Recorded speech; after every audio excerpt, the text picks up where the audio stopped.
श्री गुरवे नमः।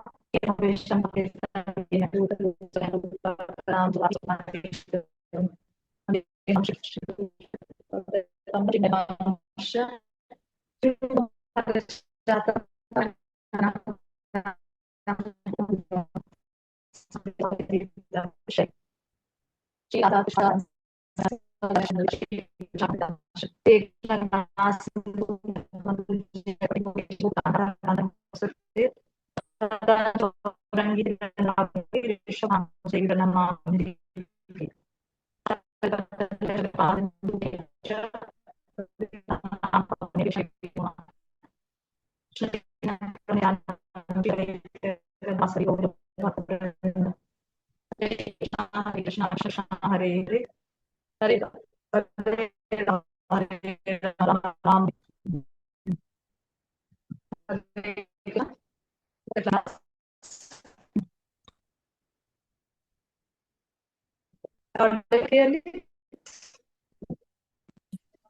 Hare Krishna Mataji, voice is not clear.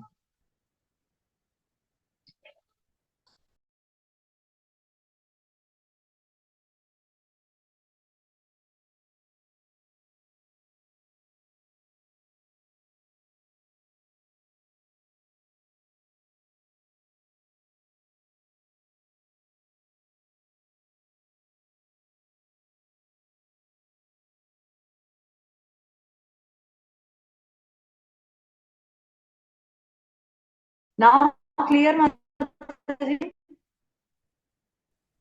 अभी माता जी वॉइस क्लियर नहीं है माता जी। माता जी वीडियो ऑफ करने से शायद आएगा आवाज।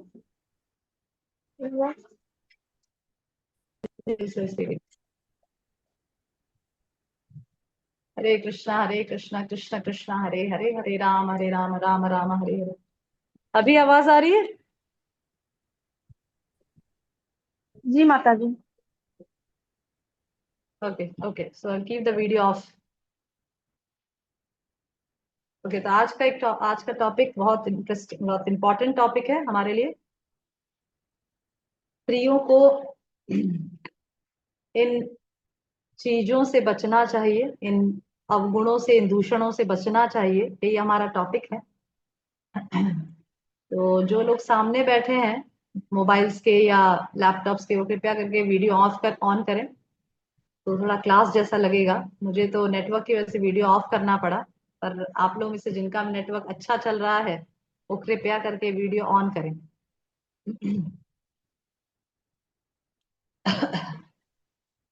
तो भगवत गीता में हम देखते हैं कि भगवान 16वें अध्याय में आसुरिक और दैविक गुणों की चर्चा करते हैं। तो 16 अध्याय का नाम है आसुरिक और दैविक गुण, डिवाइन एंड डेमोनिक नेचर्स के गुणों की चर्चा करते हैं। हम सोच सकते हैं कि भगवान का नाम जप करना, जब इस कलयुग का साधन बताया है, भक्ति का साधन बताया है, भगवान का नाम जप करना, संकीर्तन करना, तो फिर गुणों की चर्चा कहाँ से आई? राइट। भगवत गीता में सिर्फ भगवान सततम कीर्तयन्तो माम या मन मना भव भक्तो कह दें तो वो एनफ है। तो इस गुणों की चर्चा अलग से करने की क्या आवश्यकता है कि ये गुण हमें डेवलप करना है? सिर्फ भगवान का नाम जप करिए, बाकी सब सब काम स्वतः ही आ जाएंगे। तो इस प्रकार से हम भगवत गीता में देखते हैं कि भगवान 16वें अध्याय को में खास करके दैविक और आसुरिक गुणों की चर्चा करते हैं, और वहां बताते हैं कि डिवाइन क्वालिटीज किसे कहते हैं और बुरे आदतें किसे कहते हैं। हम उस पर डीप में नहीं जाएंगे कि आज हमारी चर्चा स्त्रियों को फोकस करके है। वो जो क्वालिटीज भगवत गीता में बताई है वो सभी के लिए लागू होती है, वो स्त्री हो या पुरुष।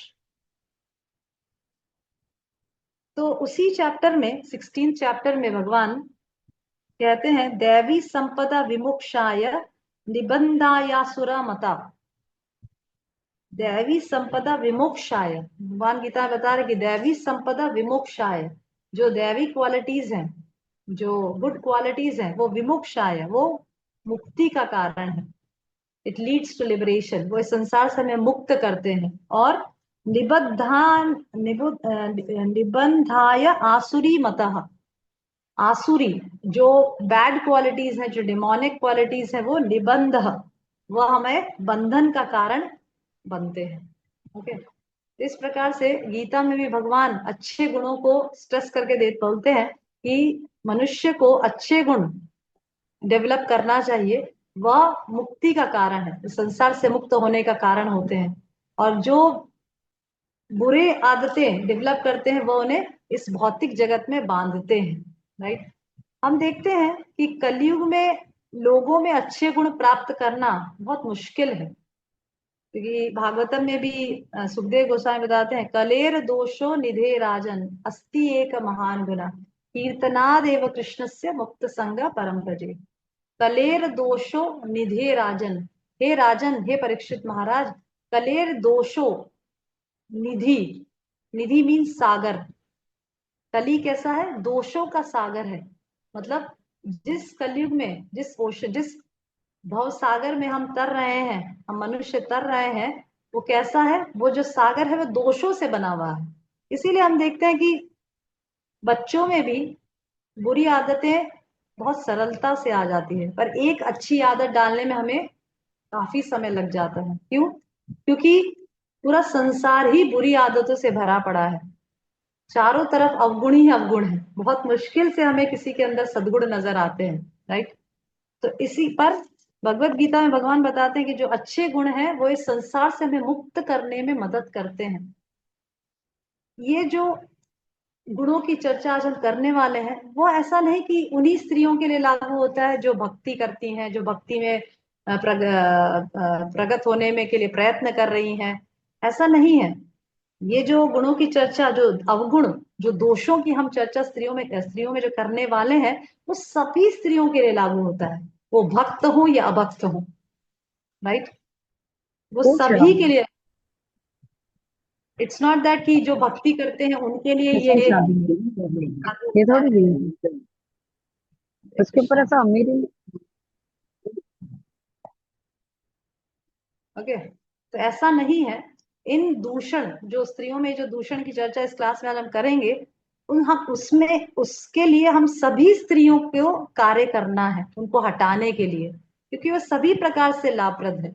एक अच्छी पत्नी, अच्छी माता, अच्छे रोल्स निभाने के लिए भी हमें इस दूषणों से, जिनकी चर्चा आज हम करने वाले हैं, उनसे अपने आप को बचाना चाहिए। अगर एक स्त्री होकर हम अपना अच्छा एक पर्सनालिटी इस समाज में बनाना चाहते हैं, मेटीरियल एंगल से भी, भौतिक दृष्टिकोण से भी, अगर हम अच्छा अच्छा अपना स्टैंड बनाना चाहते हैं भौतिक दृष्टिकोण से भी, तो भी हमें इन दूषणों से बचना चाहिए। और भक्ति की तो बात ही क्या बोले, अगर भक्ति में प्रगति करना है तो डेफिनेटली हमें इन दूषणों से और इन अवगुणों से बचना चाहिए, जिनकी चर्चा जिस जिस 10 चीजों की चर्चा आज हम इस क्लास में करने वाले हैं। राइट, क्योंकि भक्तों का उद्देश्य भक्ति करने का क्या है, अपने हृदय में कृष्ण को विराजना, स्थापित करना। राइट, अपने हृदय में कृष्ण को बैठाना, वह भक्तों का कृष्ण के प्रति प्रेम डेवलप करना। राइट, कृष्ण को प्रेम पूर्वक अपने हृदय में विराजमान करना, ये भक्तों का उद्देश्य है। राइट, और उसी हृदय में अगर इतने सारे कल्मश भरे होंगे, इतनी सारे गंदगियां भरी होगी, तो कृष्ण बेचारे कहाँ बैठेंगे। राइट, अगर हम अपने घर में किसी मेहमान को बुलाते हैं, कोई बहुत बड़ा व्यक्ति हमारे घर आने वाला है, तो सबसे पहला चीज, अगर हमें पता होता है कि भाई कल आने वाला है, तो हम अपने सर्वेंट्स को, काम वालियों को सबसे पहले कहते हैं कि भाई कल मेहमान आने वाले हैं, ठीक से घर साफ करना, ये साफ करना, वो साफ, खिड़की साफ करना, झाड़ू पोछा अच्छे से लगाना, इतनी सारी इंस्ट्रक्शंस हम देना शुरू कर देते हैं एक दिन पहले से ही।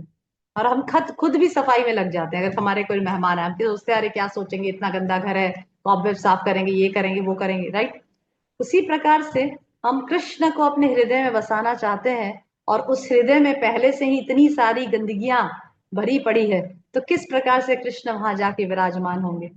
या तो कृष्ण रहेंगे या वो गंदगियां रहेगी। राइट, इसीलिए हमें उन अवगुणों को, उन दोषों को अपने अंदर से, अपने हृदय से दूर भगाना है, और उसके लिए हमें प्रयास करना है। सबसे पहला प्रयास तो ये करना है कि वो अवगुण है क्या, उसको आइडेंटिफाई करना है, उसको खोजना है। जैसे किसी भी शत्रु को, अगर कोई शत्रु है उसको धराशायी करना है, तो सबसे पहला कार्य क्या है कि शत्रु को पहचानना कि भाई शत्रु है कौन। उसके बाद सेकंड नंबर पे आता है कि भाई शत्रु को अब धराशायी करेंगे। यही नहीं पता कि शत्रु कौन है, हमारा क्या बोलते हैं इनमी कौन है, जो हमें, जो हमसे घृणा करता है, हमसे द्वेष करता है, वो कौन है, यही नहीं पता तो हम कैसे उसको आक्रमण करेंगे, राइट। उसी प्रकार से सबसे पहले तो हमें जानना है कि हमारे जीवन में अवगुण या दूषण या हमारे जीवन को जो दूषित करते हैं वो चीजें, वो गंदगियां हमारे हृदय में क्या है, और उसके बाद हम उसे हटाने का प्रयत्न करेंगे। हमें प्रयत्न करना है। ऐसा नहीं कि भगवान तो सब कुछ कर ही देंगे, हमें तो कुछ करना ही नहीं है, ऐसा नहीं है। हमें प्रयत्न, God helps those who help themselves, भगवान उसकी सहायता करते हैं जो अपनी सहायता करता है पहले, जो पहले प्रयास करता है, एंडेवर लगाता है, प्रयत्न करता है। उस प्रयास को देखकर भगवान हमारी मदद करते हैं, राइट। तो इन सब अवगुणों को जानकर हमें उनको हटाने का प्रयास करना है। उनको पहले पता करना है ये अवगुण है, और अपने जीवन में वो किस प्रकार से हम करते हैं उसे आइडेंटिफाई करना है, और फिर उन्हें हटाने का प्रयास करना है, ठीक है। तो इस प्रकार से, जैसे मैंने अनेक बार बार अनेक क्लासों में कहा, पहले क्लासेस में भी बताया है कि कई बार लोग ऐसा कहते हैं कि अरे काफी समय से भक्ति कर रहे हैं पर कुछ खास परिवर्तन नजर नहीं आ रहा है, ऐसा क्यों। हम तो, आपने कहा कि श्रवण कीर्तन करो तो कर रहे हैं, हमने आपने कहा कि भक्ति के सभी अंगों का प्रयास करो तो भी कर रहे हैं, फिर भी कोई खास परिवर्तन आता हुआ नजर आ नहीं रहा है, ऐसा क्यों। तो राधा गोविंद महाराज अपने कथा में बताते हैं, अपने लेक्चर क्लासेस में बताते हैं कि हमने भक्ति का बीज तो प्राप्त कर लिया और उसे बो दिया, उस बीज को बो दिया और उसमें पानी डालना शुरू किया। पर अगर कोई किसान है तो सबसे पहला कार्य क्या करता है, जब वो बीज बोता है उसके पहले वो जमीन, जो जमीन है उसकी खुदाई करता है, उस जमीन को फर्टाइल बनाता है, राइट। उस जमीन को क्या बोलते हैं, फर्टाइल हिंदी में क्या बोलते हैं मुझे जमीन को फर्टाइल करता है, राइट। और उसके बाद उस उपजाऊ जमीन में वो बीज बोता है और फिर पानी डालता है और वो बीज फ्रक्टिफाई होके पौधे में बदलती है। सिमिलरली हमने भक्ति लता बीज को अगर इस प्रकार से बंजर जमीन में, जो बिल्कुल ही बैरन जमीन है, जो बिल्कुल बंजर जमीन है, उसमें बोएंगे तो कितना भी पानी डालेंगे पर वो बीज कभी फ्रक्टिफाई, कभी फलीभूत नहीं होगा। और वो जो जमीन है वो क्या है, बीज है भक्ति, पानी जो हम खाद्य पदार्थ, खाद्य वगैरह डालते हैं उसमें, जो पानी वगैरह डालते हैं उस बीज को फ्रक्टिफाई करने के लिए, वह है श्रवणम कीर्तनम। और जो जमीन है वह है हमारे गुण, अच्छे गुण, राइट। इसीलिए क्वालिटीज अच्छे डेवलप करना बहुत बहुत जरूरी है। इसीलिए साधु संघ का विशेष महत्व है, इसीलिए संघ का भक्तों के जीवन में विशेष महत्व है। इसीलिए आप देखेंगे कि आचार्य लोग अपने सभी प्रार्थनाओं में एक चीज कॉमन हम प्राप्त करते हैं कि वह हमेशा संघ के लिए बहुत भगवान से प्रार्थना करते हैं कि हमें हमेशा भक्तों के संग में रखिए, हम हमेशा भक्तों के संग में रहें। यह चीज एक कॉमन प्रार्थना सभी आचार्य करते हैं, क्योंकि जब तक व्यक्ति भक्तों के संग में रहता है तब तक किसी प्रकार से गंदगियां उसे छू नहीं पाएगी, क्योंकि भक्त हमेशा, भक्त का जो लक्षण होता है श्रीमद् भागवतम बताता है, third canto 25th chapter 21st verse 3.25.21, तितिक्षवा कारुणिका सुहृद सर्वदेहिनाम अजात शत्रवः शान्तः साधवा साधु भूषणम। तो श्रीमद् भागवतम बताता है कि तितिक्षवा कारुणिकः सुहृद सर्वदेहिनाम साधु भूषण। तो साधु का जो भूषण है, साधु का जो ऑर्नामेंट्स है, वह उसका एक्सटर्नल ड्रेस नहीं, उसका पोजीशन नहीं, उसका बाहरी अपीयरेंस, उसका जो बाहरी रूप से वो दिखता है वह नहीं, पर उसका जो भूषण है वो क्या है, उसके गुण।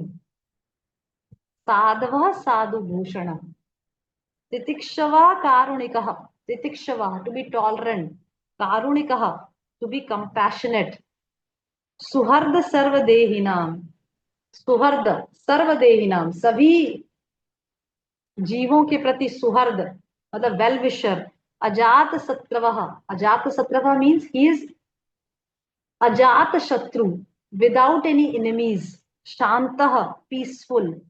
So these are the qualities which are the ornaments of the sadhu। जिस प्रकार से एक भौतिक व्यक्ति अपने सजाने के लिए कितने सारे क्रीम, पाउडर, कॉस्मेटिक्स और ज्वेलरीज पहनता है, पर एक साधु का भूषण क्या है? उसके गुण। ऐसा कपिल देव माता देवहूति को ये श्लोक कहते हैं। ये सब साधु के भूषण हैं, मतलब ये सब गुण साधु को, साधु के ऑर्नामेंट्स हैं। ओके, इस प्रकार से जो डिवोटीज होते हैं वो अपने गुणों से भगवान को आकर्षित करते हैं। जो जो भक्तों में जो गुण होता है वो देखकर भगवान आकर्षित होते हैं। जैसे हम कई उदाहरण श्रीमद् भागवतम में पाते हैं, जैसे कुब्जा का। जैसे हम सोचते हैं कि ब्यूटी, जो चीज इस संसार में लोगों को आकर्षित करती है वो भगवान को आकर्षित नहीं करती। जनरली संसार में बहुत सुंदरता, बहुत पैसा, कुल और विद्या, एजुकेशन, ये सब चीजें लोगों को बहुत आकर्षित करती है। अगर कोई बहुत सुंदर हो, मिस यूनिवर्स हो, तो भीड़ लग जाती है देखने वालों की। अगर कोई बहुत पढ़ा लिखा हो, आईएएस ऑफिसर हो, पीएचडी हो, तो बहुत भीड़ लग जाती है मिलने वालों की, उसको बहुत बड़ा पोजीशन मिलता है। अगर उस किसी का कुल बहुत बड़ा है, अंबानी परिवार से है, तो भी उसको देखने वालों की भीड़ लग जाती है। अगर कोई बहुत ही धनवान है तो भी उसको देखने वालों की, उसको मिलने वालों की भीड़ लग जाती है। परंतु कृष्ण के सामने ये सब चीजें आकर्षण नहीं है। जैसे हम भागवतम या शास्त्रों में उदाहरण देखते हैं कि कुब्जा में कोई सुंदरता नहीं थी, फिर भी भगवान उसके भक्ति से, उसके डिवोशन, उसके प्रेम से आकर्षित हुए। गजेंद्र, इसके पास कोई विद्या नहीं थी, फिर भी भगवान उसकी प्रार्थना सुनकर प्रकट हुए।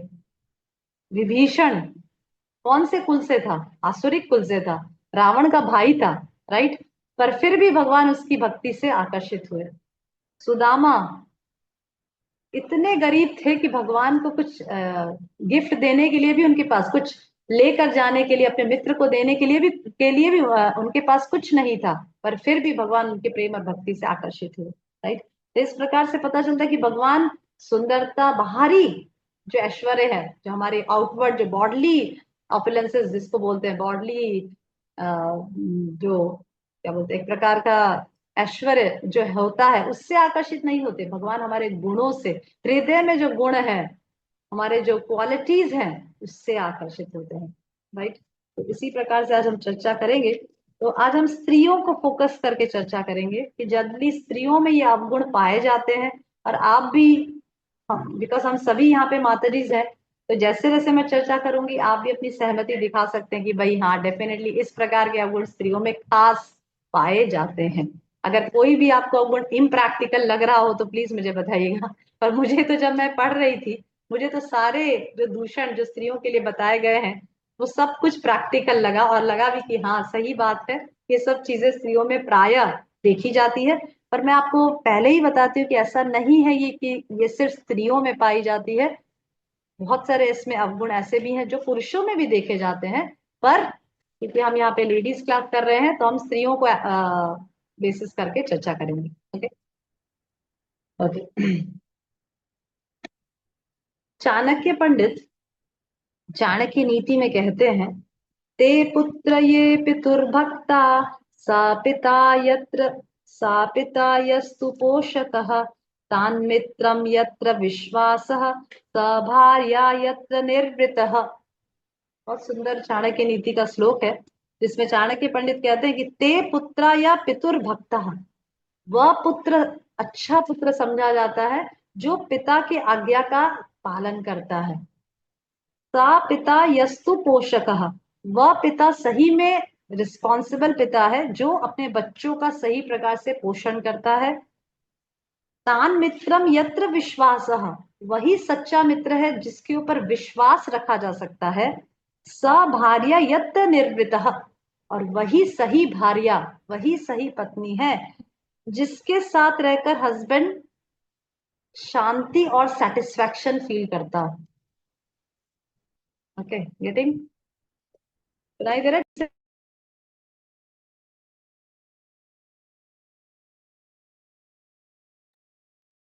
सुनाई दे रहा है ठीक से? सनीता माता जी माता जी, जी, जी सुनाई दे रहा है।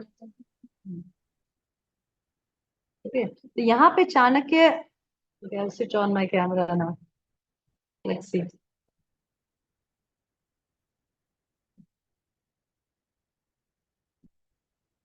जैसे ही आवाज की तकलीफ प्रॉब्लम हो तो कृपया मुझे बताएं। ओके, तो यहाँ पे चाणक्य पंडित बहुत सुंदर तरीके से एक अच्छे पिता, एक अच्छी पत्नी, एक अच्छे पुत्र और एक अच्छे मित्र की विशेषता के बारे में बताते हैं। एक अच्छा पुत्र वह है जो अपने पिता की आज्ञा का पालन करता है। एक अच्छा पिता वह है जो पोषक अपने बच्चों का अच्छी प्रकार से पोषण करता है, रिस्पॉन्सिबिलिटी लेता है। एक अच्छा मित्र वह है यत्र विश्वास, जिसके ऊपर हम विश्वास करके चल सकते हैं। राइट? अगर मित्र के ऊपर हम विश्वास ना कर पाए तो फिर मित्र किस प्रकार का? तब हम उसके अपने हृदय नहीं खोल सकते क्योंकि हम उस पर विश्वास नहीं कर सकते। राइट?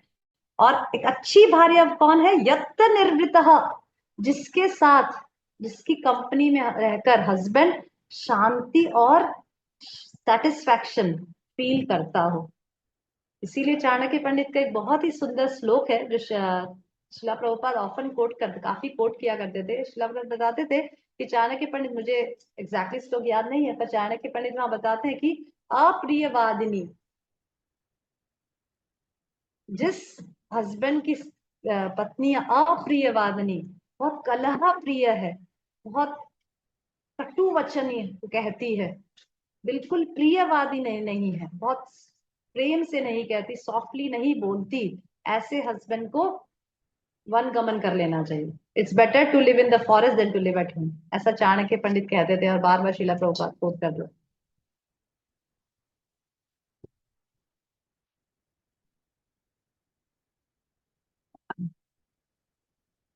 ओके, तो इस प्रकार से एक अच्छी पत्नी के यह भी गुण बताए गए हैं कि वह इन अवगुणों से अपने आप को बचाए, इन अवगुणों को अपने आप से दूर रखे ताकि वो अच्छी पत्नी बन सके। राइट? सी, एक बहुत ही पॉपुलर सेइंग है इंग्लिश में, behind every successful person there is a woman. किसी ने सुना है ये प्रवर्ब?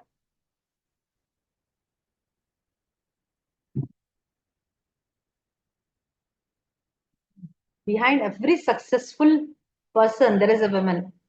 हर एक सक्सेसफुल व्यक्ति के पीछे एक स्त्री का हाथ होता है, या तो वह माता होती है या वह पत्नी होती है। राइट? तो स्त्रियां इस प्रकार से अपनी शक्ति का प्रदर्शन नहीं करती, वह सामने आकर प्रदर्शन नहीं करती। शिला प्रभुपाद एक परपट में लिखते हैं कि स्त्रियां फ्रंट, जैसे स्टेज पर ड्रामा होता है तो कई जो एक्ट्रेसेस होते हैं वो स्टेज पे दिखाई देते हैं, पर कई लोग ऐसे होते हैं जो पीछे से काम कर रहे होते हैं पर वो दिखाई नहीं देते। राइट? पर दोनों का ही विशेष रोल है ड्रामा में। एम आई राइट भूमिका?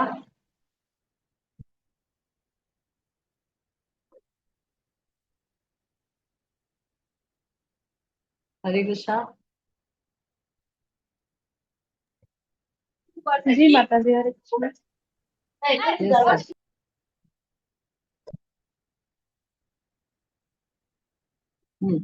Yes, okay. तो पर दोनों का ही विशेष रोल है। जो ड्रामा में स्टेज पर आते हैं उनका भी रोल है, और जो ड्रामा के पीछे जो सब हैंडल कर रहे हैं उनका भी विशेष रोल है। उनके बिना भी ड्रामा सफल नहीं होगा, जो सामने आएंगे उनके लिए बिना भी ड्रामा सफल नहीं होगा। राइट? उसी प्रकार से स्त्रियों का रोल बहुत लाइमलाइट में नहीं रहता, पर बैक में रहता है, पीछे उनका रोल बहुत रहता है, पर वो बहुत ही विशेष भूमिका निभाती है। पर ये चीजें तभी संभव है, तभी वो एक अच्छा कंट्रीब्यूशन दे सकती है, एक फ्रूटफुल कंट्रीब्यूशन दे सकती है, जब वो अपने में ये सब अवगुणों से दूर रहे। Right, okay. तो इसी प्रकार से तभी जब हम शास्त्रों में कुंती महारानी या द्रौपदी या अन्य जो बहुत ही successful in the terms of spiritual angle जो लेडीज की हम चर्चा शास्त्रों में देखते हैं, तो सबसे पहले जब हम उनकी चरित्र के बारे में पढ़ते हैं तो उनके लिए लिखा रहता है कि वो बहुत ही गुणवान थी। ऐसे अनेकों बार मैं चर्चा पढ़ती हूँ जब स्त्रियों की, ऐसी स्त्रियों की जो शास्त्रों में वर्णित है, तो एक चीज कॉमन पाते हैं कि हमेशा उनके लिए लिखा रहता है कि वह बहुत गुणवती थी। She was endured with all good qualities, right, okay. इसीलिए आप देखेंगे कि पहले के जमाने में जो बालक होते थे वो जब छोटे होते थे तो उन्हें के गुरुकुल में भेजा जाता था अच्छे चरित्र के निर्माण के लिए, राइट। आजकल एजुकेशन का मतलब, एजुकेशन जिसको कहते हैं स्कूल में जो एजुकेशन प्राप्त होता है वो चरित्र निर्माण के लिए नहीं होता, वो एजुकेशन पैसा कमाने का जरिया है। M I right?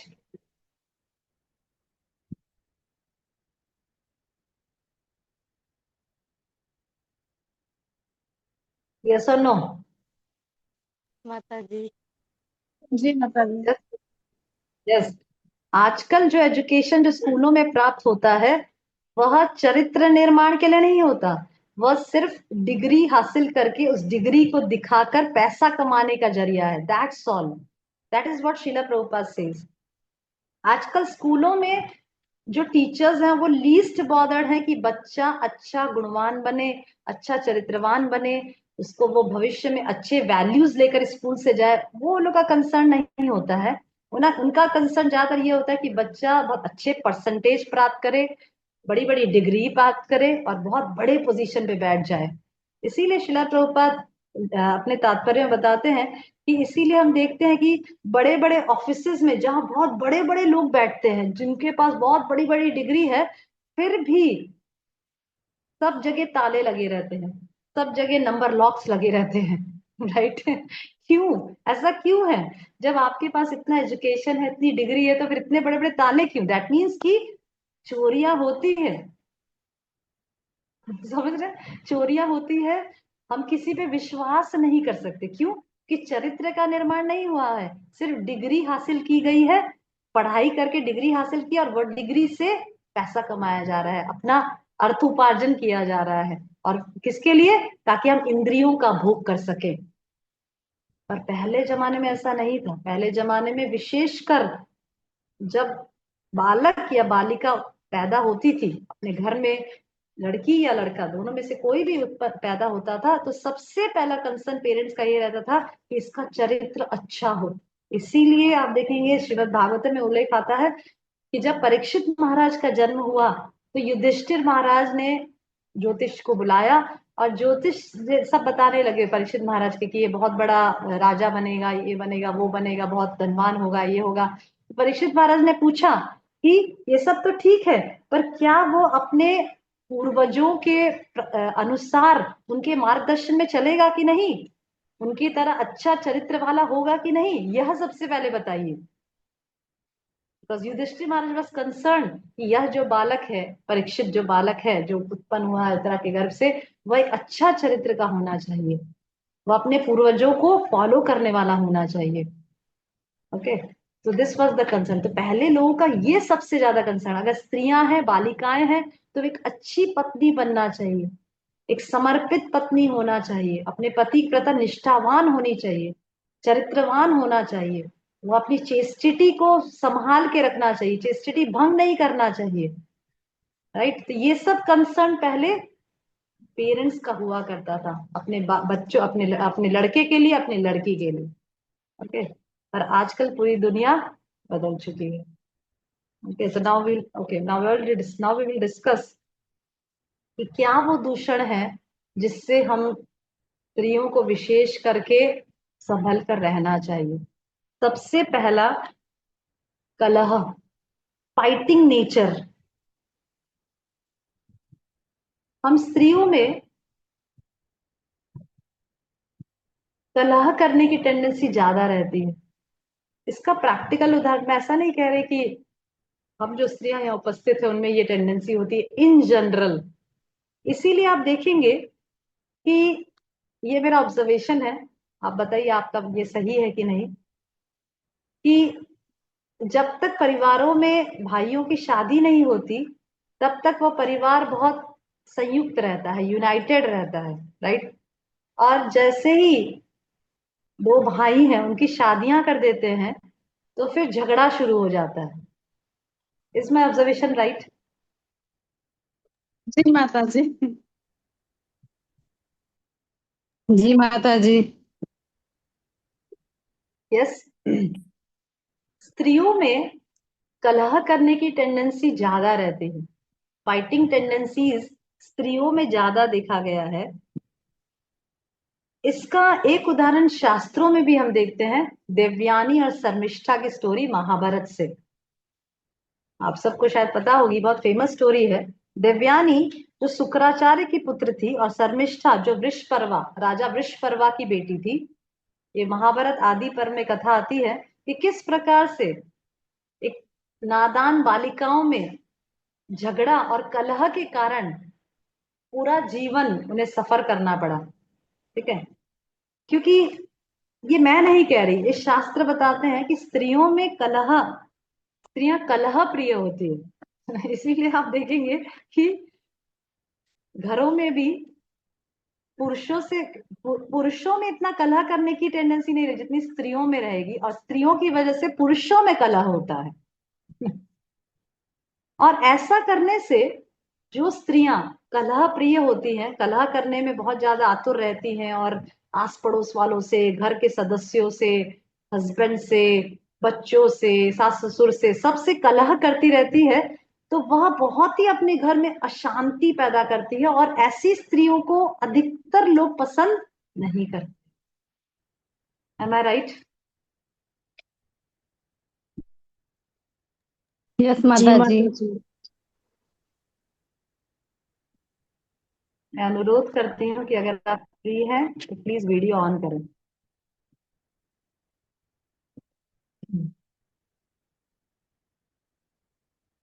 ठीक है, तो ऐसे ऐसे स्त्रियों को अधिकतर लोग पसंद नहीं करते जो बहुत ही कलह कलह प्रिय होती है। हम भी तो ऐसा सोचते हैं, हम भी तो ऐसी स्त्रियों से बात करना पसंद नहीं करते जो बहुत ज्यादा हर छोटी छोटी बात पे झगड़ा करती है। और इवन हस्बैंड्स भी ऐसी स्त्रियों से परेशान हो जाते हैं जो हर समय अपने घर में छोटी छोटी बातों के लिए अपने देवरानी से, अपने देवर से, अपने सास से, अपने ससुर से, अपने बच्चों से, या जो भी ननद से, हर छोटी छोटी बातों पे झगड़ा करती रहती हो, अशांति क्रिएट करती रहती हो। ऐसे स्त्रियों को कोई पसंद नहीं करता। Nobody likes such ladies who has this fighting tendency. और ये जो फाइटिंग टेंडेंसी वो आज की नहीं है, बहुत सालों से शास्त्रों में ऐसा वर्णित है कि स्त्रियों में छोटी छोटी बातों में फाइट करने की टेंडेंसी काफी देखी जाती है। जैसे मैं आपको महाभारत में देवयानी और शर्मिष्ठा की जो स्टोरी बहुत ही डिटेल में, ये आती महाराज की जो स्टोरी वो श्रीमद् भागवतम में भी आती है और महाभारत में भी आती है, जहां पे देवयानी जो शुक्राचार्य की बेटी है और शर्मिष्ठा जो राजा वृषपर्वा की बेटी है, और शुक्राचार्य जो राजा वृषपर्वा के पुरोहित है, और देवयानी और शर्मिष्ठा जो दोनों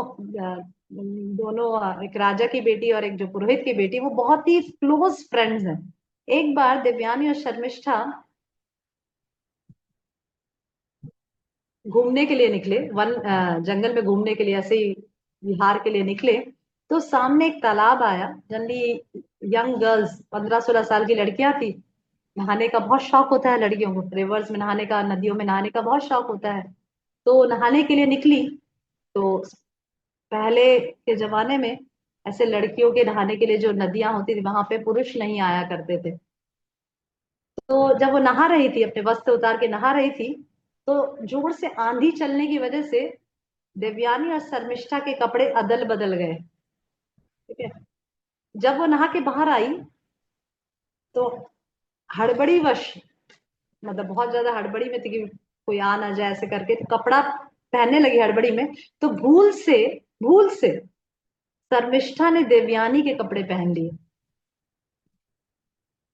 तो इस छोटी सी भूल की वजह से, देखिए आप, इस शर्मिष्ठा ने देवयानी के कपड़े पहन लिए तो देवयानी ने शर्मिष्ठा को बुरा भला कहना शुरू कर दिया, दोनों में कलह शुरू हो गया कि तूने कैसे हिम्मत करी मेरा कपड़ा पहनने की, तेरे तेरे पिता तो, मतलब देवयानी शर्मिष्ठा को कहती है कि तेरे पिता तो मेरे पिता की कृपा से जीते हैं, फिर शर्मिष्ठा ने भी देवयानी के पिता के लिए कुछ कहा, ऐसे करके दोनों में इतना फाइट हुआ कि जिसकी वजह से ऐसा अल्टीमेटली रिजल्ट आया कि शर्मिष्ठा को देवयानी की दासी बनना पड़ा पूरा जीवन।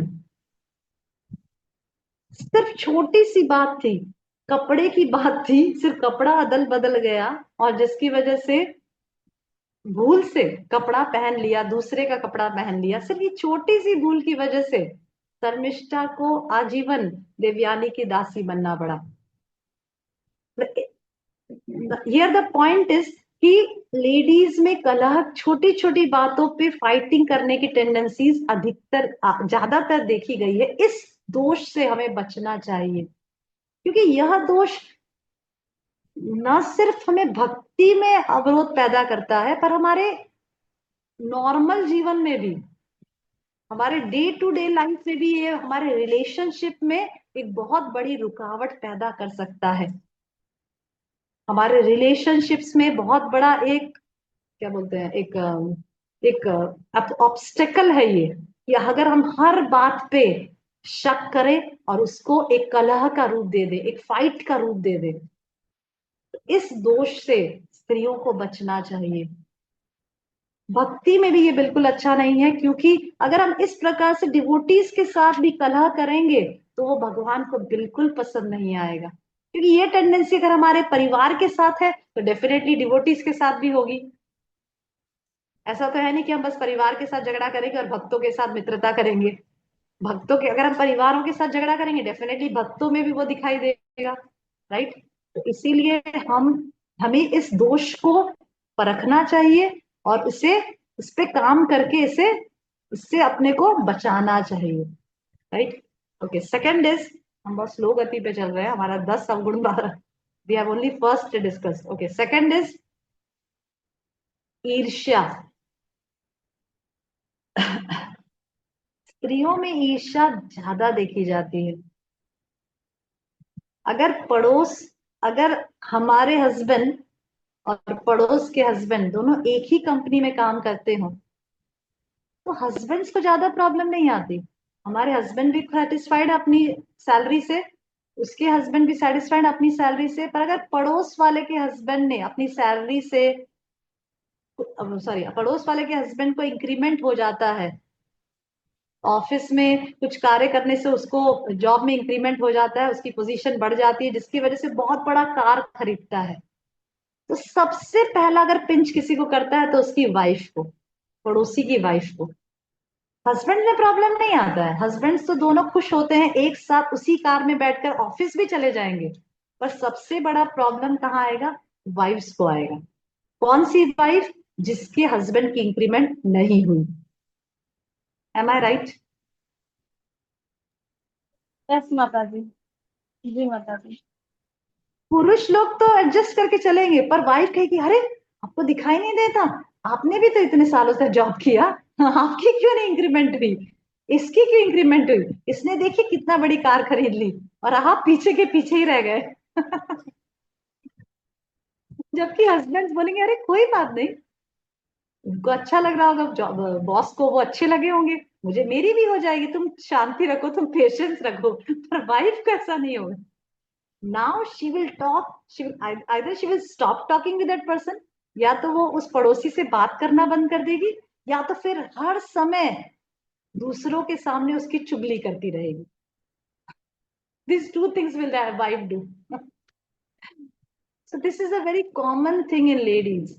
Second is ईर्ष्या, और ये आज ही नहीं है, शास्त्रों में भी ऐसा, कई महाभारत में भी ऐसी कथाएं आती है जहां पे ईर्ष्यावश, इवन गांधारी का केस आप देख लीजिए।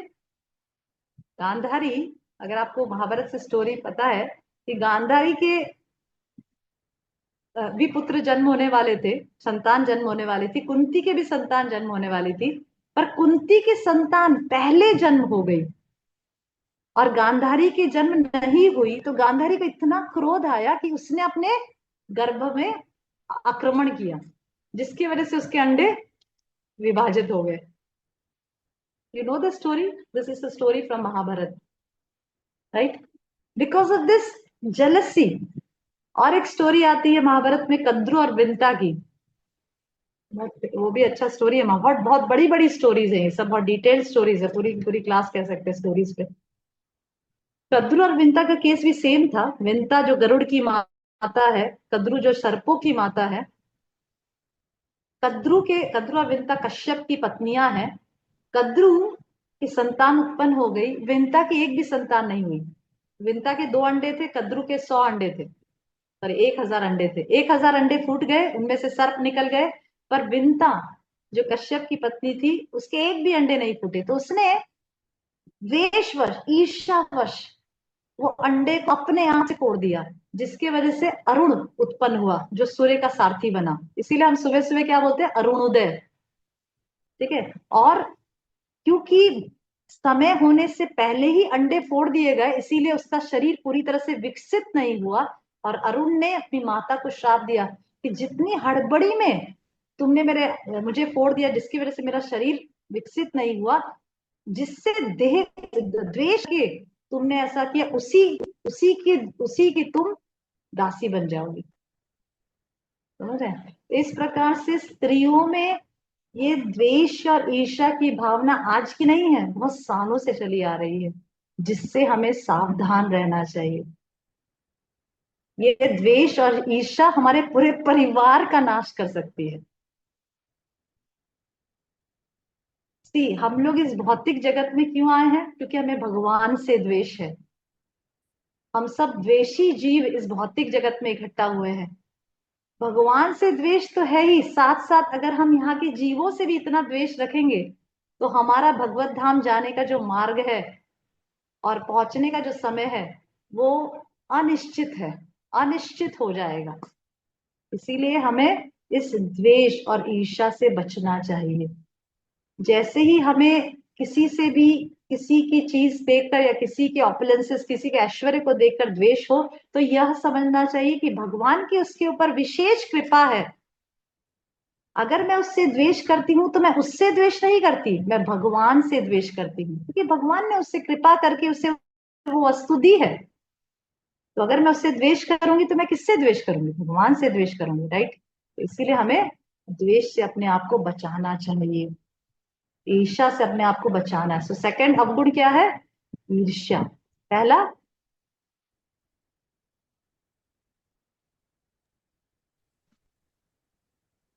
पहला अवगुण क्या है? फाइट करना, झगड़ा करना। कलह। सेकंड इज ईर्ष्या। थर्ड इज भेदभाव करना। स्त्रियों में भेदभाव करने की टेंडेंसी ज्यादा रहती है। इसीलिए हम देखते हैं कि घरों में भी अगर कोई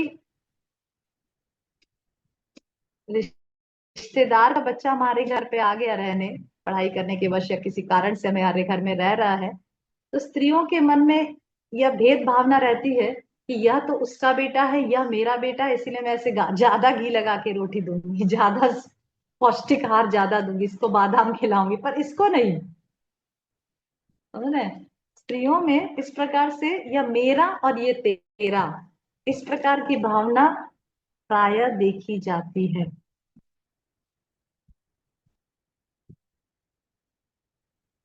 नारियों में प्रायः दोष होता है कि वे घर के लोगों और नौकरों के खान पीन में तो भेद रखती ही है, अपने पति पुत्रों में तथा घर के सास ससुर जेठ देवर ननद आदि तथा उनके संतानों में भी खान पीन वस्त्र आदि पदार्थों में तथा व्यवहार में भी भेद रखती है।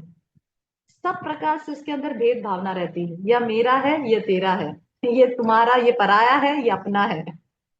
ओके, तो इस प्रकार से भेद भावना से हमें बचना चाहिए। और उसका साक्षात उदाहरण शास्त्रों में पाया जाता है, रामायण से, कैकेयी के जीवन से। कैकेयी एक ऐसी स्त्री है जो भेद भेद की साक्षात मूर्ति है। वो राम को पराया पुत्र समझती है और भरत को अपना पुत्र समझती है, राइट। और इस भेद भावना के दृष्टिकोण की वजह से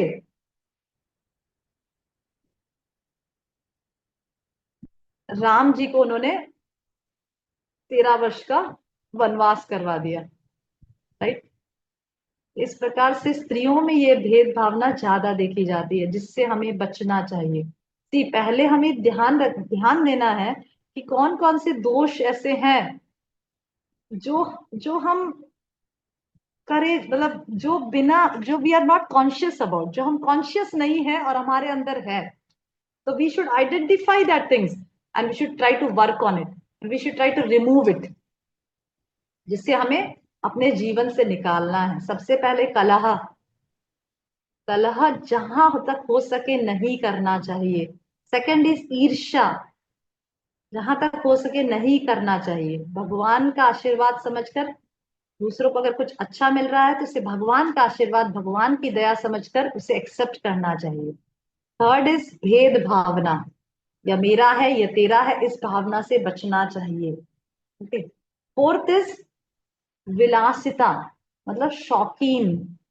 स्त्रियां प्रायः भौतिक वस्तुओं में ज्यादा आकर्षित होती है। इसीलिए आप देखेंगे कि जैसे जैसे इस समाज में, ये जो समाज है जो इंद्र तृप्ति पे केंद्रित है, उसमें प्रायः स्त्रियों के सामान ज्यादा मिलती है, राइट।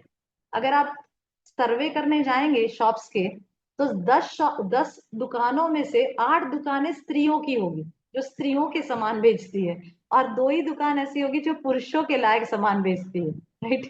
तो उससे पता चलता है कि स्त्रियां, और जैसे मैं कई बार जयपुर जाती हूँ, मैं देखती हूँ कि किसी भी समय मैं जयपुर जाऊँ, वो दिवाली का सीजन हो या ना हो, वो ऑफ सीजन हो या नॉर्मल सीजन हो, स्त्रियों की दुकानों में शाम के समय शायद भीड़ ही लगी रहती है। चूड़ियों की शॉप में हो या कॉस्मेटिक्स के शॉप में हो या कपड़ों की दुकानें हो, मतलब I just ask my mother, मैं अपनी मम्मी से पूछती हूँ कि ऐसा क्यों है कि स्त्रियां 12 महीना कपड़े खरीदती है, 12 महीना कॉस्मेटिक्स खरीदती है, 12 महीना चूड़ियां खरीदती है, ऐसा क्यों है? Why? Because it's a general tendency. शास्त्र भी बताते हैं कि स्त्रियां भौतिक वस्तुओं से ज्यादा आकर्षित रहती है, इसीलिए उन्हें संरक्षण की आवश्यकता है, इसीलिए उन्हें प्रोटेक्शन की आवश्यकता है कि वह एक पुरुष के अंडर में रहे और उसके अंडर में रहकर वह सुरक्षित रहे। नहीं तो वो जल्दी मोहित, इस संसार की क्या बोलते हैं, चमकती चीजों से जल्दी आकर्षित हो जाती है, राइट। इसीलिए द फोर्थ जो दूषण हमारे जो स्त्रियों में पाया जाता है वो है विलासिता, शौकीन। बहुत ज्यादा शौकीन होना अच्छा नहीं है। इस भौतिक जगत में बहुत सारी चीजें इकट्ठा करना, बहुत ज्यादा शौक रखना, अननेसेसरी चीजें इकट्ठा करना, उससे हस्बैंड्स भी परेशान होते हैं। क्यों?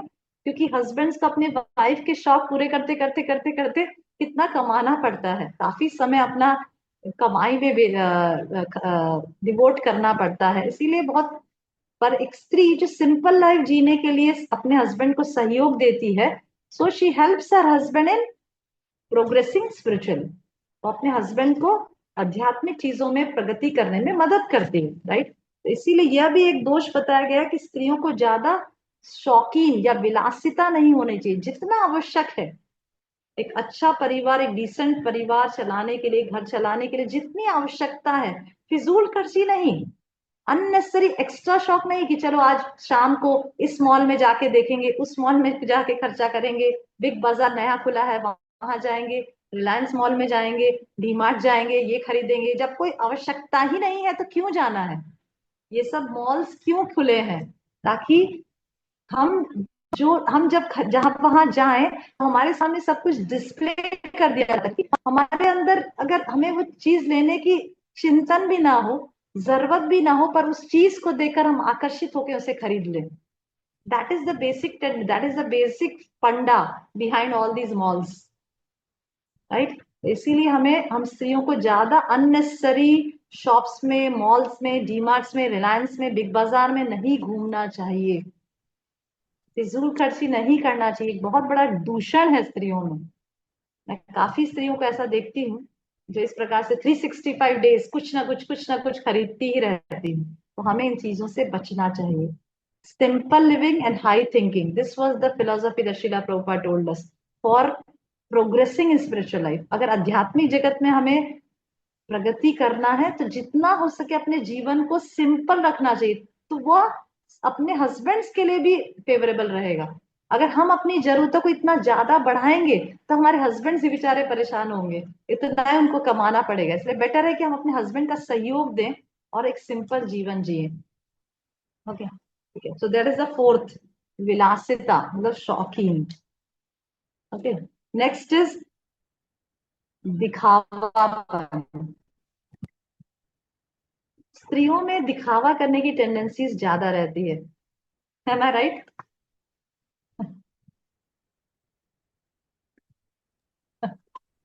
यस माता जी।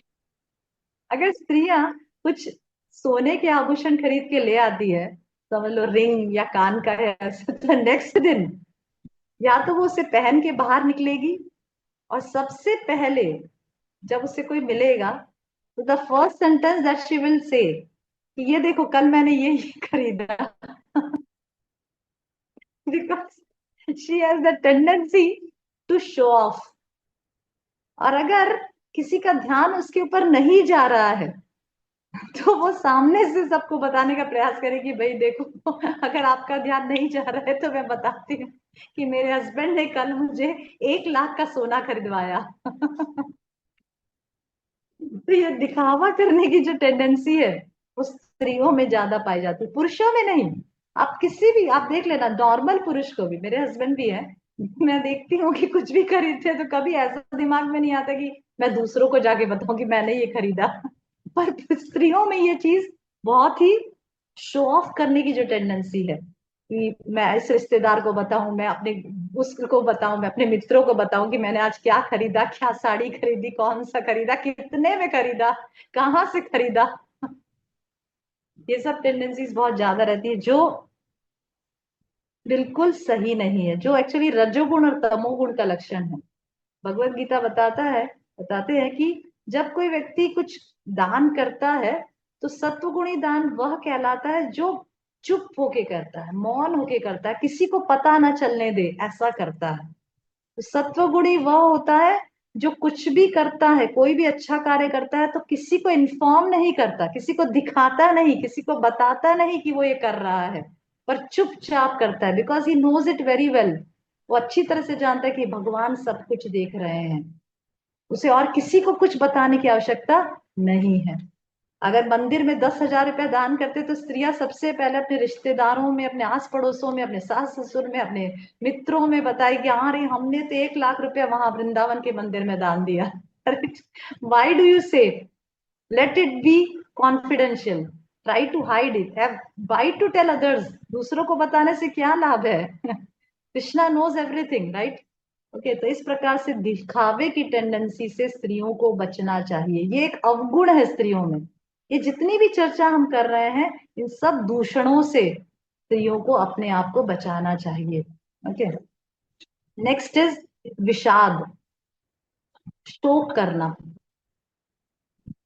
हम अच्छे नहीं आप्યું ફોર્મ ફરીમાં આપ્યું નતું ફોર્મ જો તો મંદિરમાં છે જો 1 મિનિટ હો ભાઈ हम अच्छे पोजीशन में हैं, हमारा सब कुछ ठीक है, हस्बैंड्स कमा रहे हैं, बच्चे पढ़ रहे हैं, सब कुछ ठीक से चल रहा है, पर फिर भी मैंने कई स्त्रियों को ऐसा देखा है कि जो चीज है उसको देखकर खुश नहीं होंगी, पर हमेशा पड़ोसियों के घर में क्या है, रिश्तेदारों के घर में क्या है। और मैं एक स्त्री को जानती हूँ, तो उसके रिश्तेदारों ने कुछ समय पहले अपनी बेटी की शादी में 1 करोड़ रुपया लगाया। अभी वो, कई बार मैं उससे मतलब ऐसे संपर्क होता है तो उसके मन में यह बात बैठ गई है कि उसकी भी एक बेटी है, तो बात बैठ गई कि मेरे रिश्तेदार ने अपनी बेटी की शादी में 1 करोड़ लगाया, तो मेरी बेटी की शादी में भी 1 करोड़ ही लगना चाहिए, नहीं तो रिश्तेदार क्या बोलेंगे। मतलब विषाद इतना ज्यादा है, शोक, शोक करना। जो पोजीशन प्राप्त है, जो सिचुएशन अभी प्राप्त है, उसमें अच्छाई ना देखकर दूसरे लोगों को देख देकर कंटिन्यूस शोक करते रहना, विषाद करते रहना, यह स्त्रियों की एक टेंडेंसी बताई गई है। राइट, मतलब दिन रात यह सोचते रहना कि मेरे पास क्या नहीं है, और उसके लिए कंटिन्यूस शोक करते रहना। भगवान से यह धन्यवाद करके या यह आभार प्रकट नहीं करना कि मुझे आपने ये सब दिया, पर भगवान के सामने हमेशा शोक करते रहना, रोते रहना कि भगवान आपने मुझे यह चीजें क्यों नहीं दी। यह एक अवगुण स्त्रियों में बताया गया है, विषाद करना, शोक करना, not to be satisfied in the situation which Krishna is given to us. भगवान ने जिस सिचुएशन में हमें रखा है, जो अच्छी अच्छी चीजें हमें दी है, वो ना देखकर दूसरों को क्या क्या अच्छी चीजें दी है जो मेरे पास नहीं है, वह देखकर शोक करते रहना, वह एक अवगुण स्त्रियों में बताया गया है, जो प्राय स्त्रियों में देखा जाता है। Okay, so this is also the अवगुण। नेक्स्ट इज वाचालता। वाचाल, स्त्रियां प्राय बहुत ज्यादा वाचाल देखी गई है, एक्सेसिव बोलना, ये भी एक अवगुण स्त्रियों में बताया गया है। आई होप कि शायद ये जितने भी अवगुण मैं डिस्कस करी वो आप भी शायद देखे हैं या आप एक्सपीरियंस किए होंगे। ये सब अवगुण, मुझे तो ये सब बहुत प्रैक्टिकल नजर आ रहा है कि बहुत ज्यादा वाचाल होना। स्त्रियां अधिकतर पुरुषों से ज्यादा वाचाल बताई गई है, जो एक प्रकार का समय का व्यर्थ बताया गया है। अननेसेसरी बोलना विवाद का भी कारण हो सकता है। अगर हम किसी के साथ अननेसेसरी बोलते हैं तो शायद बोलते बोलते ऐसे कुछ शब्द हमें हमारे मुंह से निकल जाए जो सामने वाले को ठेस पहुंचा सकते हैं।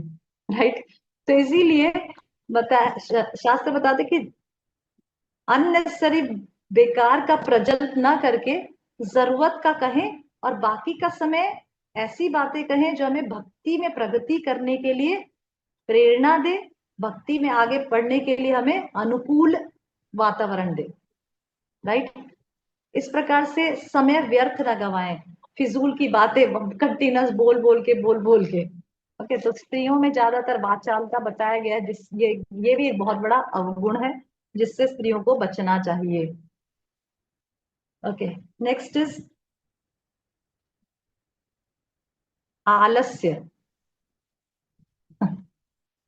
आजकल कई ऐसे मैंने लड़कियां देखी है जिनको माता पिता ने इस प्रकार से ट्रेनिंग दी है कि घर में सब कुछ अस्त व्यस्त पड़ा रहेगा, किचन में सब चीजें अस्त व्यस्त पड़ी रहेगी, पर वो लड़की को इस प्रकार से ट्रेनिंग दी है कि वो आराम से मोबाइल बैठे बैठे स्क्रॉल करती रहेगी, मोबाइल में यूट्यूब देखती रहेगी, फेसबुक स्क्रॉल करेगी, पर उठा के घर में कुछ झाड़ू उठा के या कुछ भी किचन में आकर कुछ काम नहीं करेगी। इस प्रकार की ट्रेनिंग माता पिता अपनी बच्चियों को देते हैं। आलस्य, जिसे आलस्य, जिस प्रकार का, इस प्रकार का अवगुण को कहते हैं आलस्य, लेजीनेस, जो एक बहुत ही बड़ा अवगुण है स्त्रियों में। स्त्रियों को हमेशा एक्टिव रहना चाहिए ताकि वो अपने, और स्पेशली घर के कामों में और इवन आध्यात्मिक कार्यों में भी हमेशा एक्टिव रहना चाहिए। Laziness is a symptom of तमोगुण, आलस्य तमोगुण का लक्षण है, उससे हमें दूर रहना चाहिए। ओके, सो ये भी एक अवगुण स्त्रियों में प्राय देखा जाता है। नेक्स्ट इज कुसंग। कुसंग, खराब संग करना। यह सभी के लिए लागू होता है, स्त्री हो या पुरुष, पर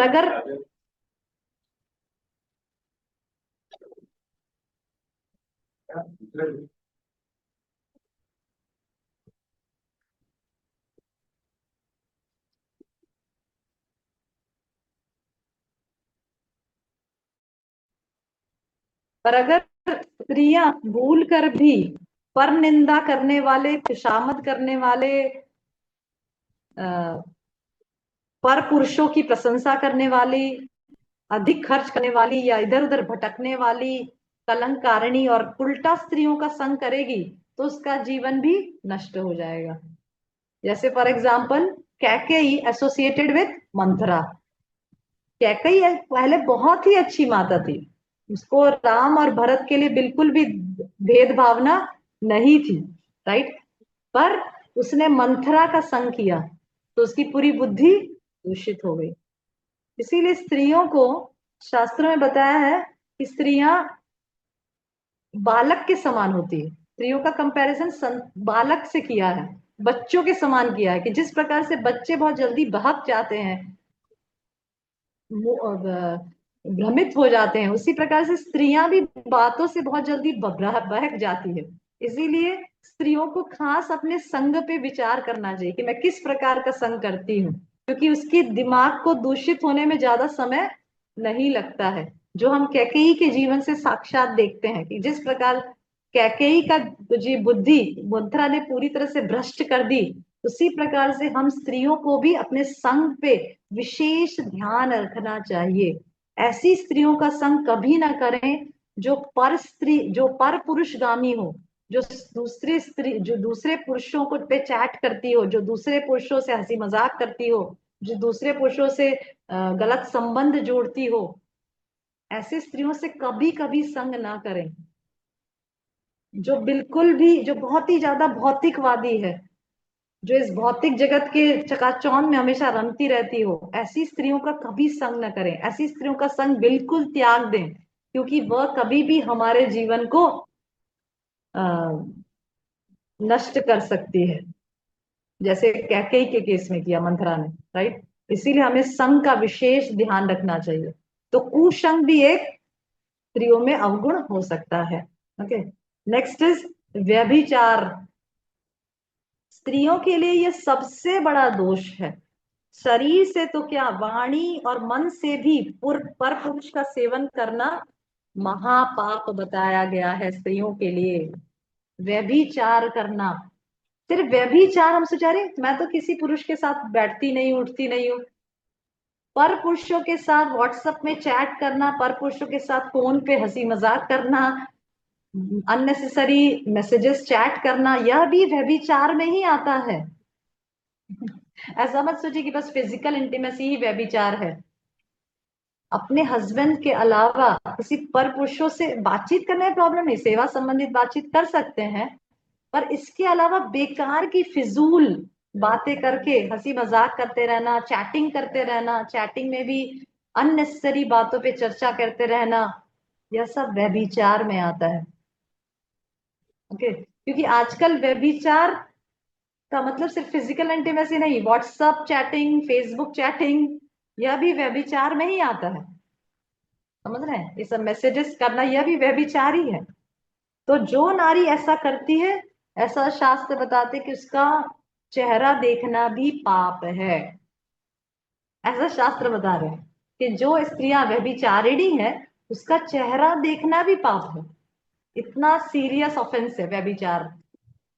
ओके, उसे लाखों करोड़ों वर्षों तक नरकों की भीषण यंत्रणा भोगनी पड़ती है, और तदंतर जहां जन्म होता है वहां बार बार भांति भांति के भीषण दुखों कष्टों का भार वहन करके जीवन भर रोना पड़ता है।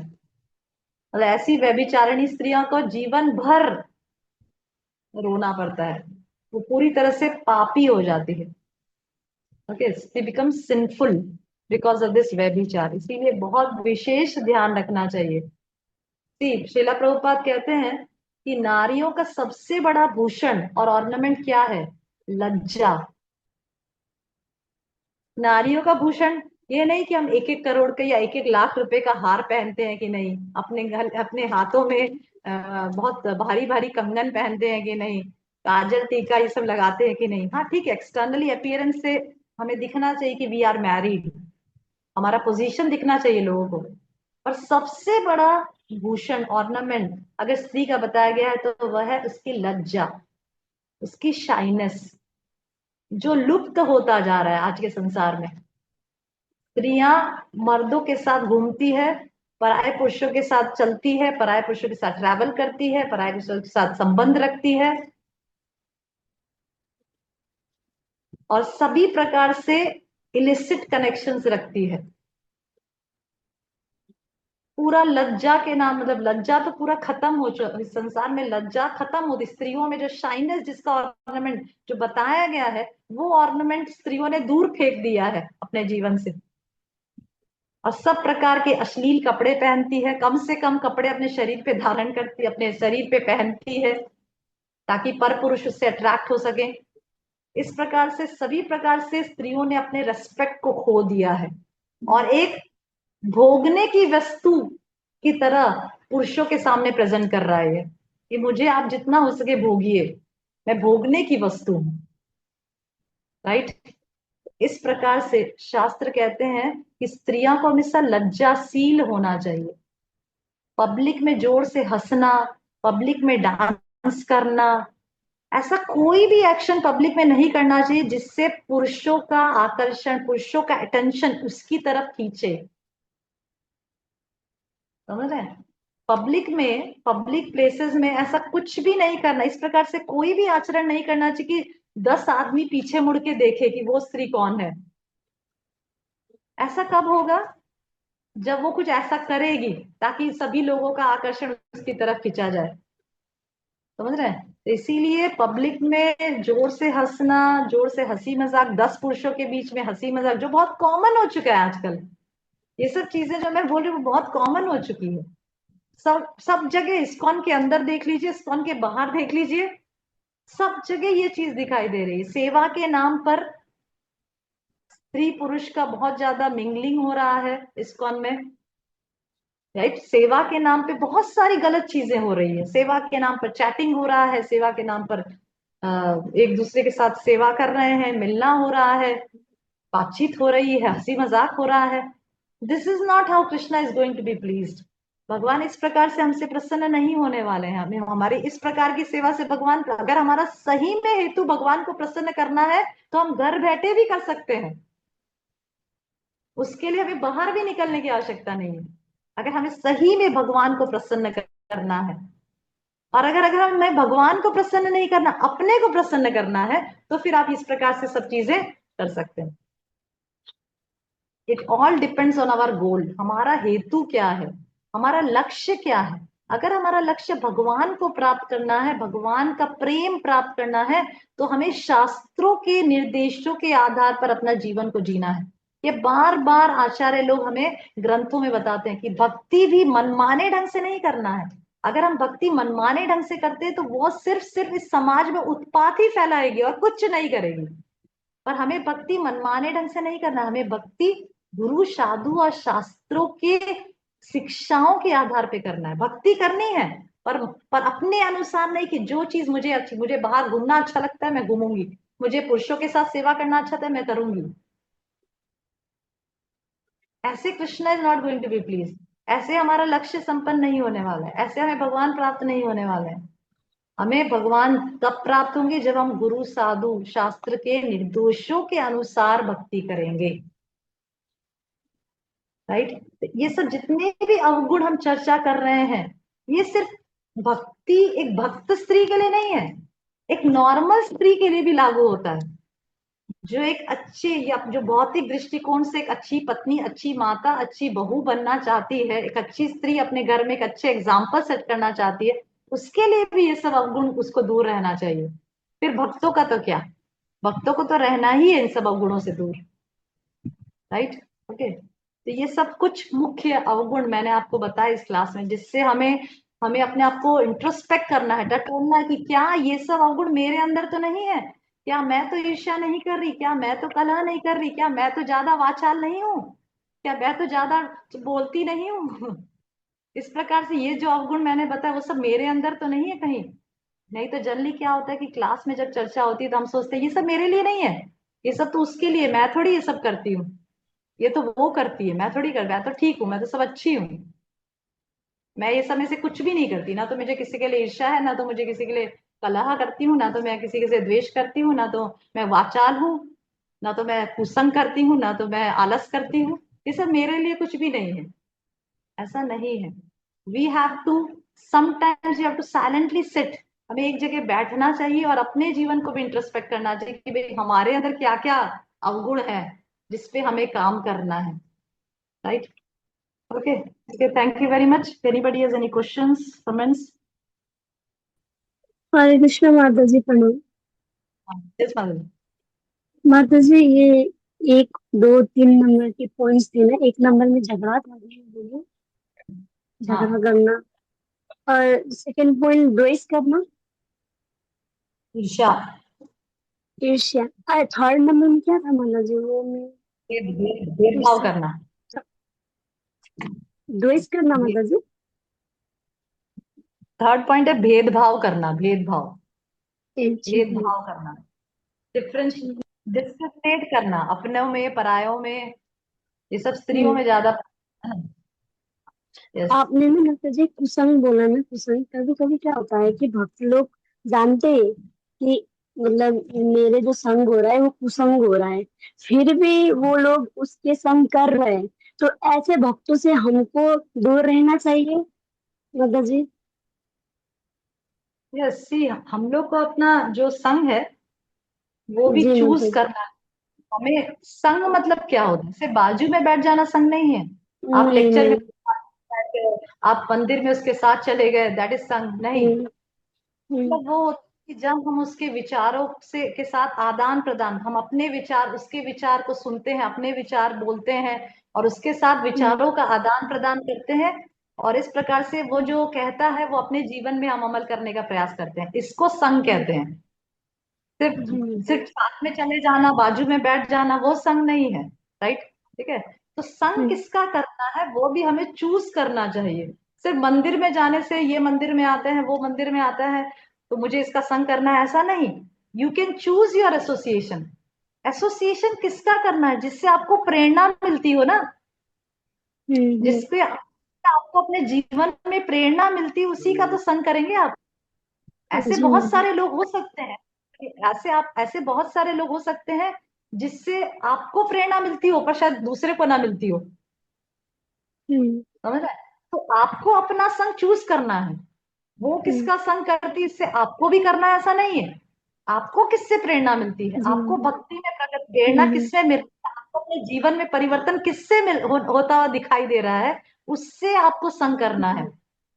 आप, क्योंकि हर एक जीव इंडिपेंडेंट है ना, स्वतंत्र है अपना चॉइस मेक करने के लिए, अपना अपना हम्म, चॉइस रखने के लिए स्वतंत्र है। शायद ऐसा हो सकता है कि एक हम्म, गुरु है, एक सन्यासी है जिससे किसी माता जी को प्रेरणा मिल रही है, पर मैं पर्सनली, मुझे मुझे प्रेरणा नहीं मिल रही, मुझे इनसे दूसरे सन्यासी से प्रेरणा मिल रही, तो नो प्रॉब्लम। हम्म, समझ रहे हैं, नो प्रॉब्लम। मैं हम्म, उन पर ऐसा नहीं कि हम क्रिटिसाइज करना शुरू कर दिए, हम निंदा करना शुरू कर हम्म, दिए।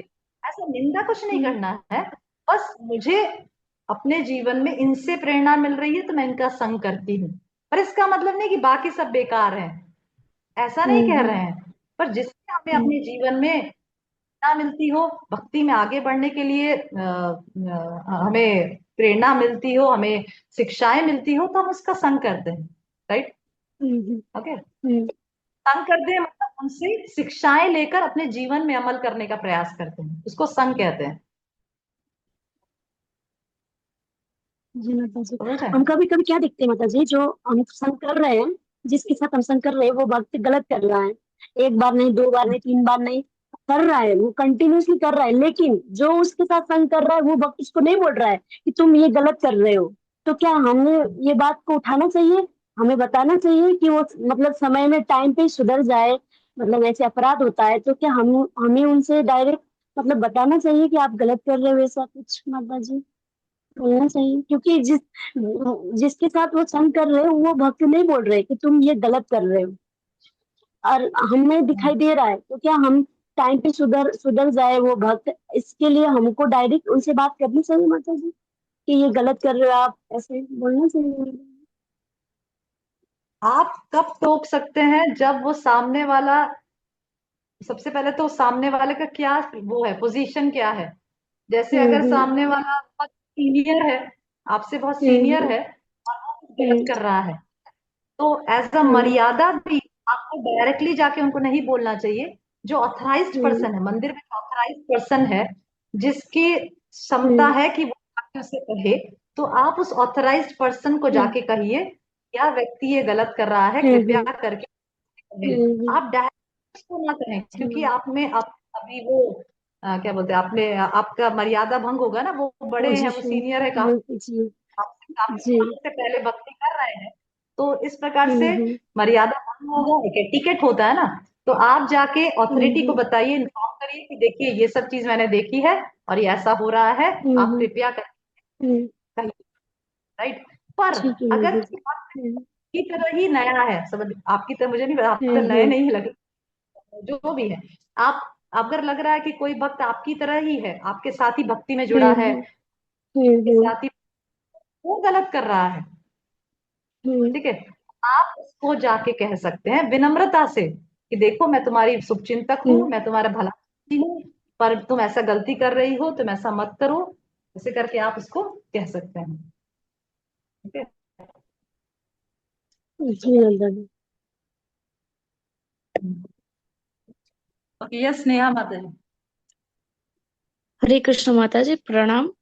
थैंक यू, आज की क्लास से बहुत कुछ जानने को मिला। मेरा ये प्रश्न था कि आपने शोक के विषय में बताया कि दुख, तो आपने बताया वो मैं समझी, लेकिन मैंने कभी कभी लाइफ में ऐसा होता है कि कई स्त्रियों के लाइफ में ऐसी कोई सिचुएशन आए और वो दुख के कारण वो रो देती है, जैसे कुछ चीज चली जाए या ऐसा कुछ।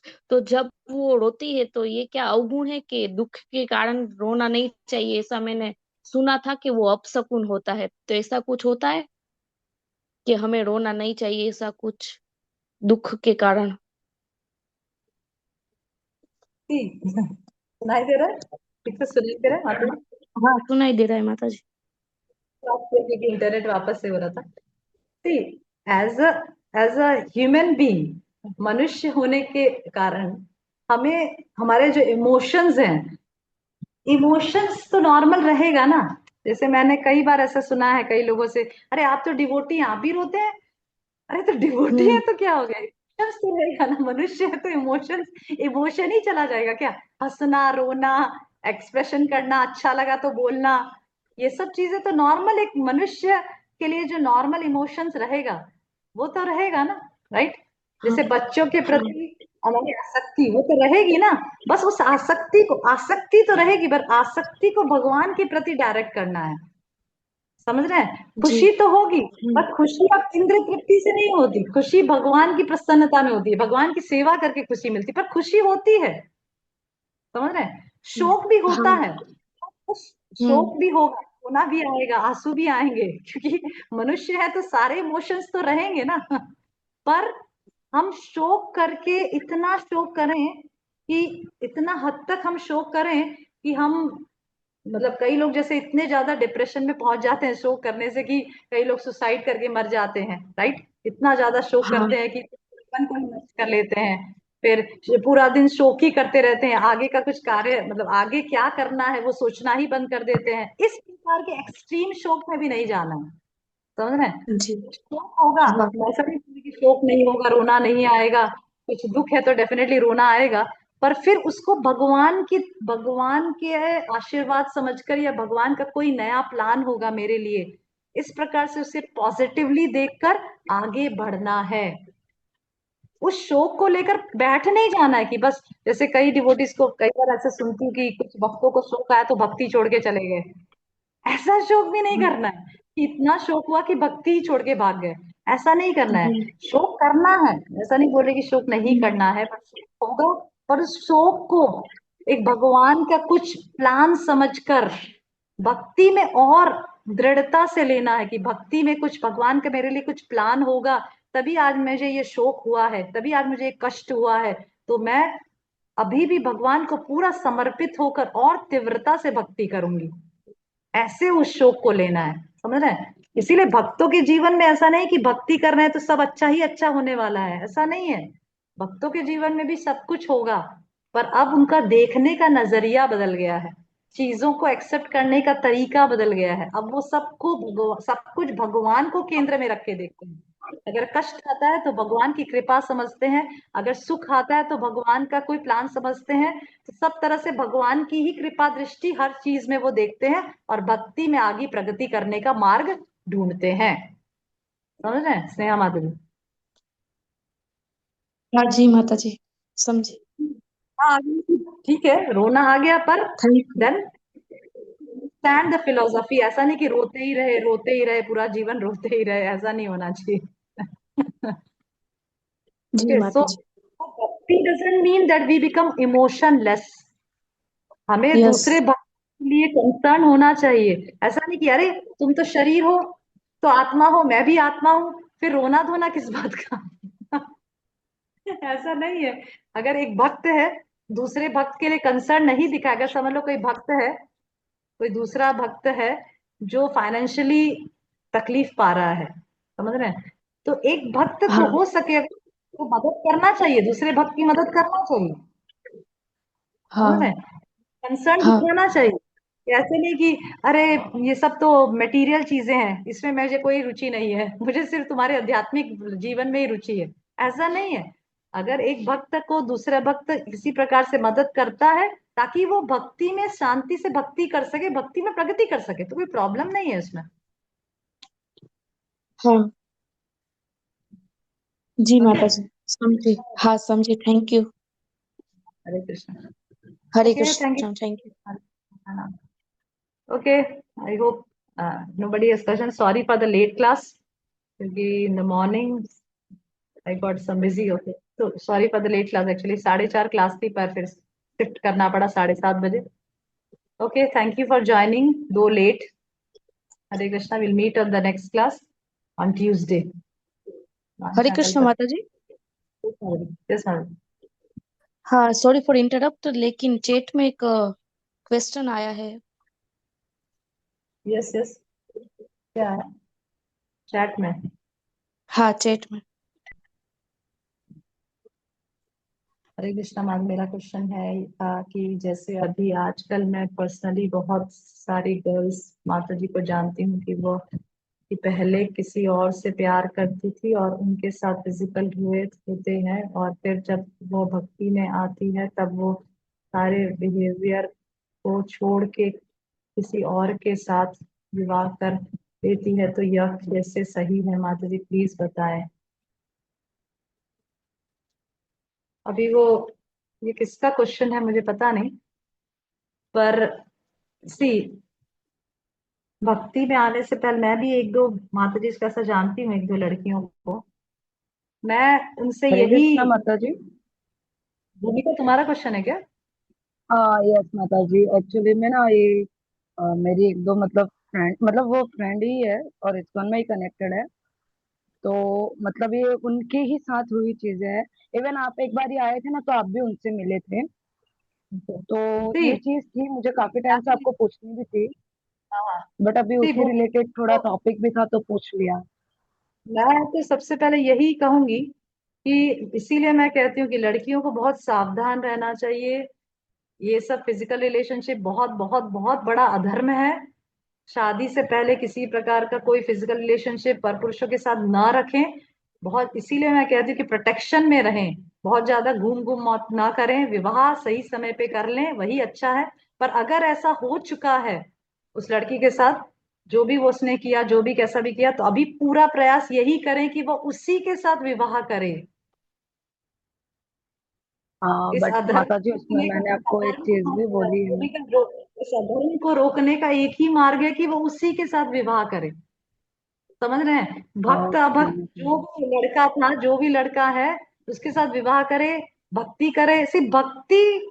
यही तो प्रॉब्लम है, भक्ति को किस प्रकार से आप देखते हैं। भक्ति सिर्फ एक्सटर्नल नहीं है कि आप लोगों को कैसे दिख रहे हो, आप लोगों को बहुत बड़े भक्त नजर आ रहे हो और आप भक्त हो, ऐसा, this is not bhakti. That's what we are talking ना। ये एक एग्जैक्टली। इंटरनल क्वालिटीज है हमारे अंदर कि हमने जो गलत कार्य किया है हम रिपेंट करते हैं उसके लिए और अपने भूल को सुधारते हैं। भगवान भी तो देखेंगे कि हमने गलती की थी और हम उस भूल को सुधारने का पूरा प्रयास कर रहे हैं, तो भगवान हमारी मदद करेंगे, समझ रहे हैं। ऐसे एक दो केसेस पहले भी मैंने सुने, तो मैंने उनको यही राय दिया कि जिससे साथ भी आपने जो भी किया है, आप प्रयास करें कि आप उसी के साथ विवाह करें और अपने भक्ति जीवन को आगे बढ़ाएं, उसको भी भक्त बनाने का प्रयास करें। ऐसा नहीं कि अरे अब तो मैं हाँ भक्त बट बन गया, वो बाहर में जाए, ऐसा नहीं, ऐसी बहुत बड़ा धर्म है एक्चुअली, ऐसा नहीं करना चाहिए।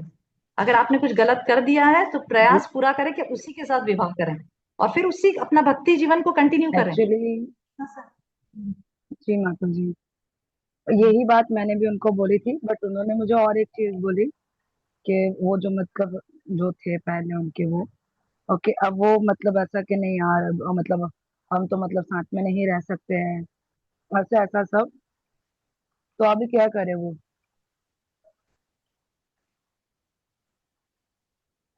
सबसे पहले तो हरे गलती, कृष्णा। कृष्णा, सबसे पहले तो गलती लड़की की तरफ से ज्यादा रहती है, कि यस लड़कियां अपने माता आप को प्रेजेंट करेगी तभी तो लड़का आएगा सामने से। लड़कियां अपने आप को नहीं प्रेजेंट करेगी तो लड़का कैसे आएगा? अपने आप तो नहीं आएगा लड़का, राइट? तो जी, ठीक है, यस अभी जो माता जी। गलती हुई है, मुझे नहीं पता ये कितनी बड़ी गलती, कहाँ तक एक्सटेंड तक बात चली गई है, कितने हद तक बात आगे बढ़ गई। तो मुझे एग्जैक्टली नहीं पता कि कैसे कितना हद तक आ गया आगे, मतलब फिजिकल रिलेशन जो भी है कितना हद तक आगे बढ़ा है, किस प्रकार से आगे बढ़ा है।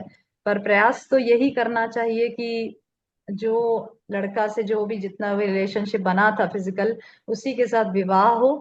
येन केन प्रकार उसी को मनाया जाए कि भाई तुम ही मेरे साथ विवाह करो, क्योंकि किसी दूसरे पुरुष के पास स्त्रियां जो वर्जिन नहीं है, जिसने अपनी चेस्टिटी भंग कर दी है, जो अपने पवित्रता को क्या बोलते हैं, छोड़ दिया है, जिसने भंग कर दिया है, ऐसी स्त्रियों को दूसरा विवाह करना एक्चुअली बहुत बड़ा अधर्म है। तो इसीलिए ये सब चीजें उसको समझाई जाए, और फिर केस टू केस स्टडी किया जाए कि क्या क्या प्रॉब्लम्स आ रहे हैं, उस लड़के के साथ विवाह करने में क्या क्या तकलीफें आ रही है। अब वो लड़की बोल रही कि मैं तो भक्त बन गई, तुम तो ये वो हो ऐसे। You have to see the situation, क्या सिचुएशन एग्जैक्टली पर्सनली क्या सिचुएशन है। पर अल्टीमेटली तो यही राय है कि भाई वो लड़की गेम के प्रकार उसी लड़के से शादी करे, जो भी कठिनाई हो रही है उसमें। हाँ, एक्चुअली में ऐसा है ना माता जी कि अभी तक ना हमने बस सिर्फ एक पक्ष की बात सुनी है। हमें ये भी हाँ, नहीं वही। पता कि सामने वाले पक्ष की क्या बात है। बिकॉज सामने वाले की जब तक आप बात नहीं समझोगे, क्योंकि एक पक्ष को सुन के तो हम कभी भी कोई भी डिसीजन ले नहीं सकते। और वो जो माता जी है वो मतलब ऐसा है कि वो अगले जो इंसान है उनका ना नंबर दे रहे हैं, ना ही वो खुल के उस बारे में कोई बात कर पाए। वो बस सिर्फ इतनी बात बोल के फिर उनका ऐसा रोना स्टार्ट हो जाता है।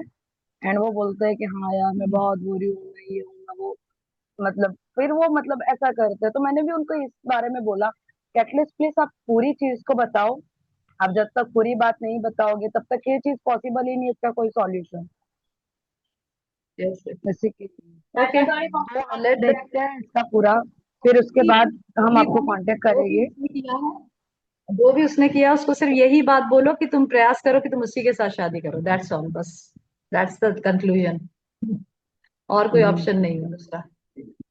ओके। जी, थैंक यू माता जी। हरे कृष्णा। वैष्णव नमो नमः। अनंत कोटि वैष्णव भक्तवृंद की जय, श्रीला प्रभुपाद की जय। हरे कृष्णा, प्रणाम, थैंक यू माता जी फॉर ज्वाइनिंग। हरे कृष्णा।